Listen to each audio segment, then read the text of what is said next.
Hello, this is Melinda Morgan with the Blind Black Beautiful channel on YouTube.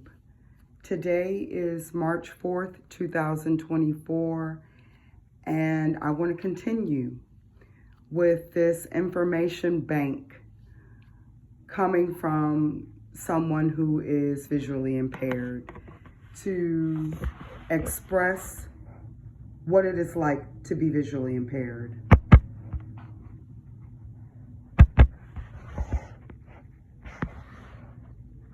Okay, I am making sure that I am recording. And as I said, I am not going to show my face during the recording of these videos because for the brief time that you are listening, if you have the patience to listen, you will be experiencing what it is like to be totally blind. If you're looking at the screen, you take in most of what you encounter in life audibly. So back to barriers. I want to talk about barriers and what it is like to be visually impaired. I also would like, at the end of these messages, I'm going to start doing this today, I want to talk about something good that is going on in my life, because nothing is all bad.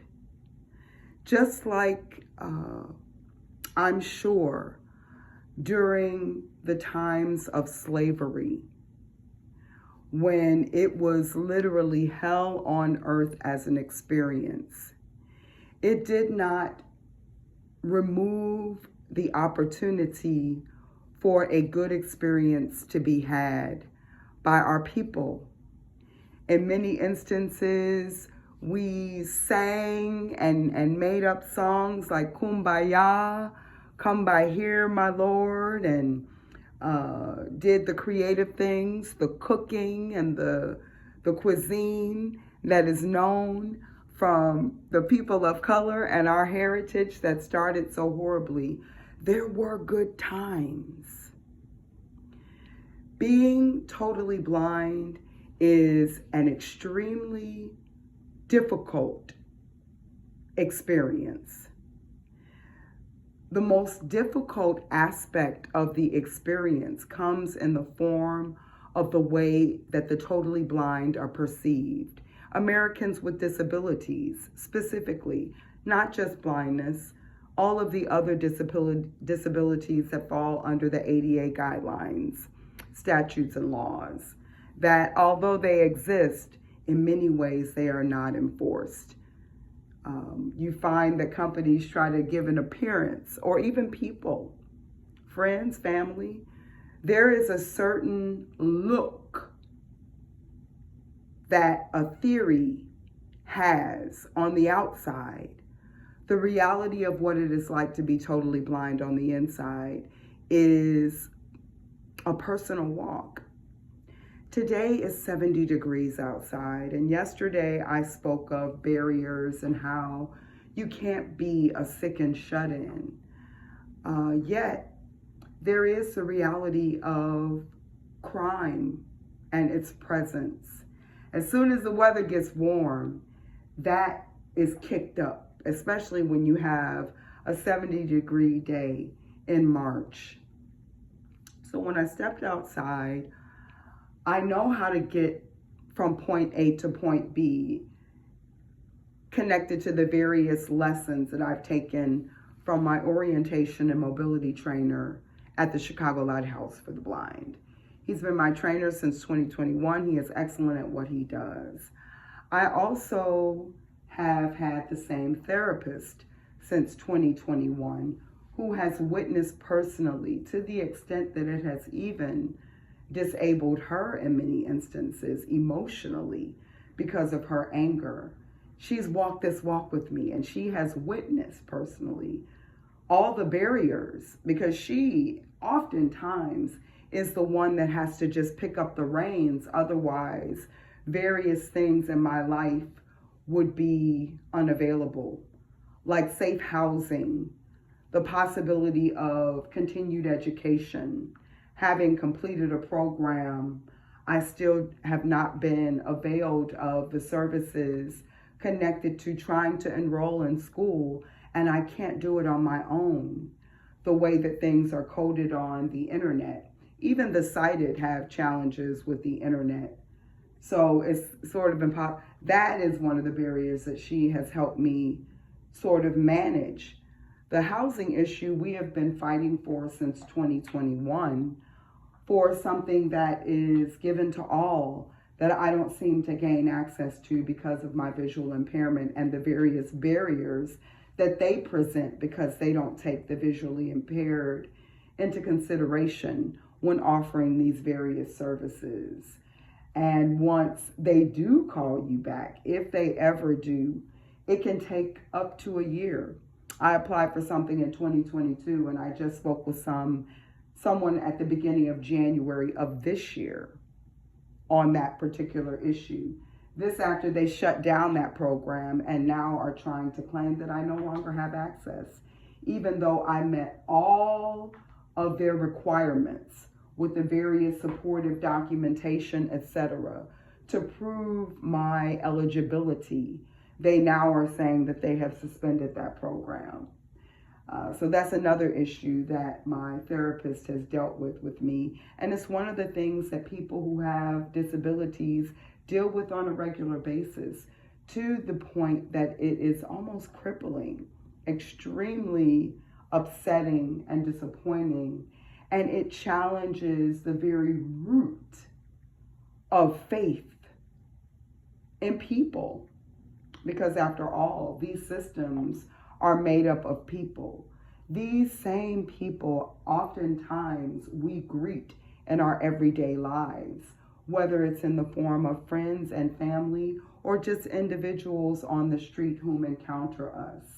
And naturally assume because we have arrived, we will require their assistance. There's almost a sense of resentment that I constantly absorb, and I have to counteract in my own mind. If you're visually impaired and you have some of these issues, you know what I'm talking about. Don't be discouraged. Even though some of these things seem insurmountable, it is with constant, steady pressure, never giving up, and weighing in various ways, like I am with this podcast. If you're listening to this podcast and you know someone who is, or this YouTube video, I wish I had a podcast. I looked at the YouTube at someone else's channel and I saw a podcast added to like videos, shorts, podcast, playlists. So I'll have to figure out how I can get the podcast aspect of this thing started. Anyway, I digress. I just stepped outside about an hour ago, and I was so tempted to just walk. There was a time before I lost my sight, I used to walk from the Shed Aquarium on the lakefront right by the Chicago Police Department Memorial Site. Beautiful. I used to see a guy's picture every time I walked by there. His name was Michael P. Gordon. I don't know who he is, but he was adorable, and he gave his life in service to the Chicago Police Department. So God rest his soul.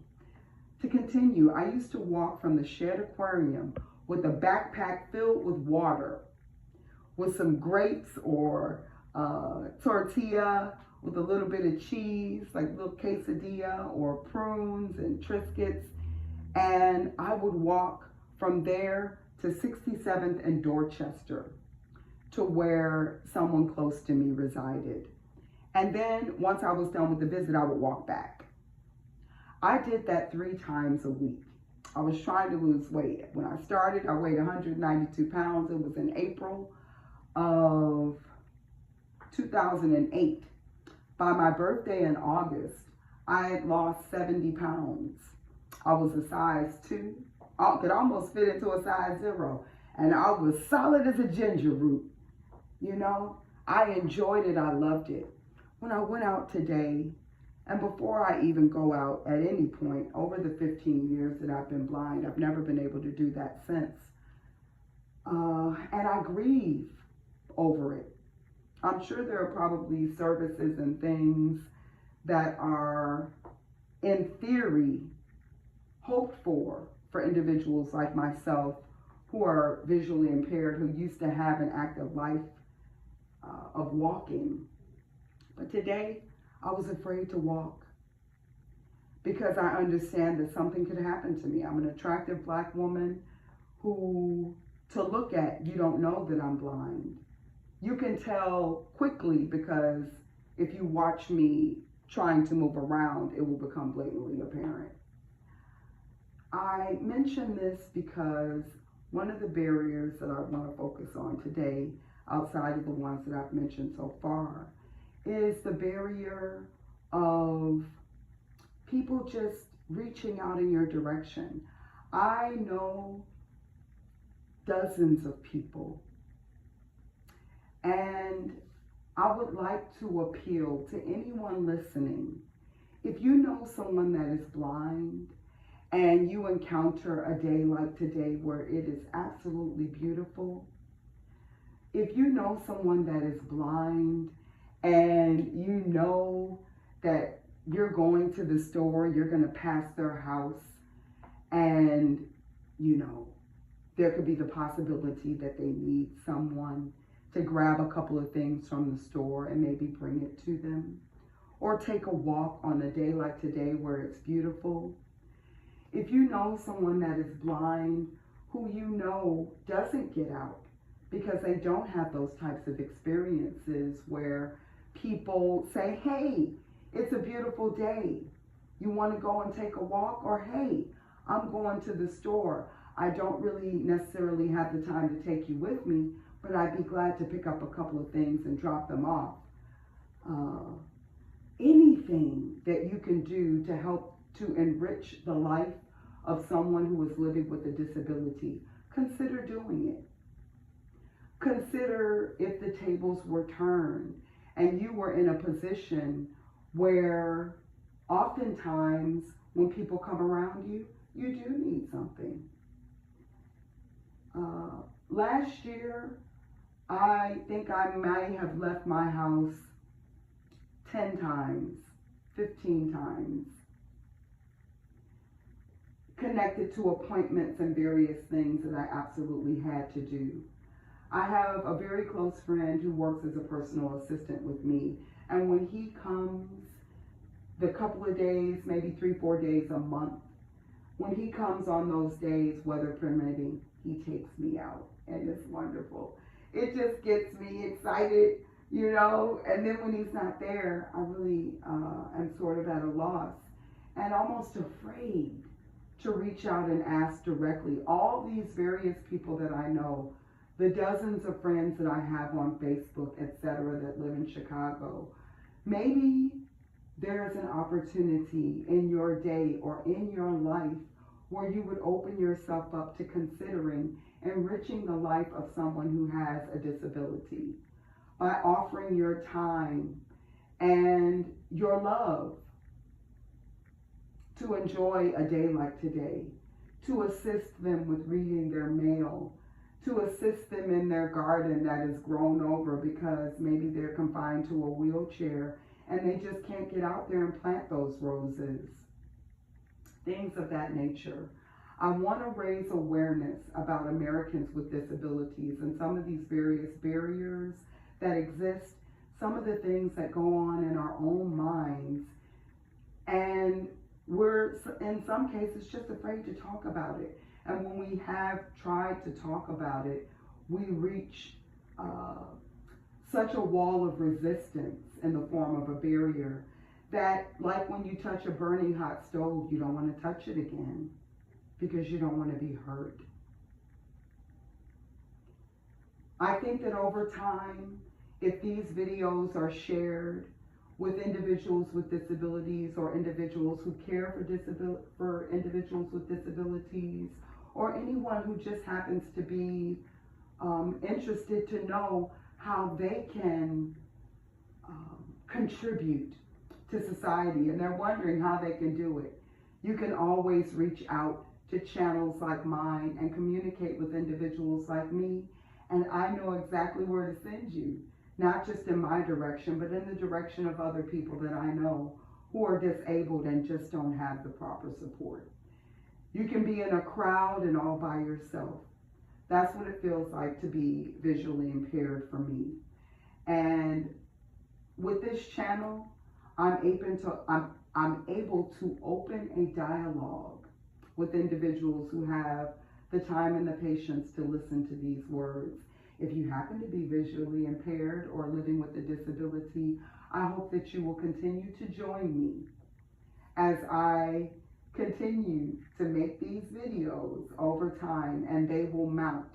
I pray that this channel is ultimately a source of information, encouragement, and hope for everybody involved. Now, this is the good thing. The good thing that I said I would mention and that I will mention with every recording. The first thing is I had a wonderful opportunity to draw myself a nice bath. I put some Epsom salts in there. I got my pumice stone and my files and all that stuff. And I put my essential oils in there, made it nice and hot, turned on an episode of Dr. Phil and listened to, okay, I'm not the only one who's outrageously overshadowing at times. Listen to Dr. Phil or maybe a YouTube video on philosophy or some of the various topics that YouTube offers as an information bank. I love. And I just sat in the tub. I did my feet and I washed my hair and I got out very relaxed.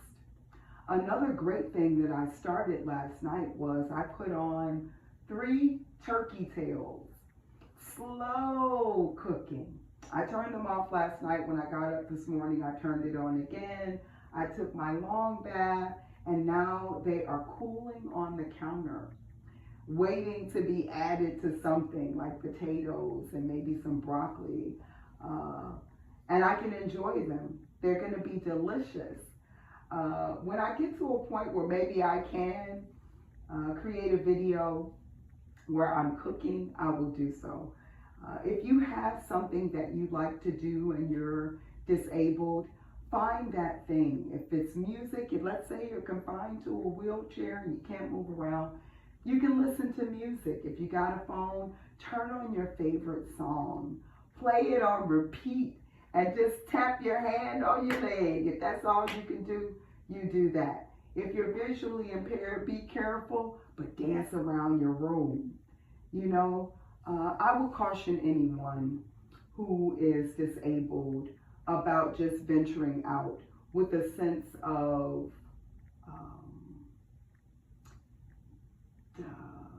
desperation. No move should be made from a posture of desperation. If I had been desperate in the middle of feeling isolated while I stood outside and considered whether or not it would be safe for me to venture forward, and I just went off, I think I would have been doing myself a disservice. At this time in society, I don't believe as a visually impaired person, totally blind, that it is safe to move around. However, it is safe to cook turkey tails. It is safe if you are able physically to have yourself a nice soak, give yourself a manicure and a pedicure, and listen to your favorite medium of entertainment and keep on pushing. Until next time, it's Melinda Morgan. Be well. Have a great day. Grace and peace to you. I am now feeling my way to my dresser, which I wasn't facing while I was talking. Somehow I turned myself around. You do the hokey pokey and you turn yourself around. That's what it's all about. Hokey pokey.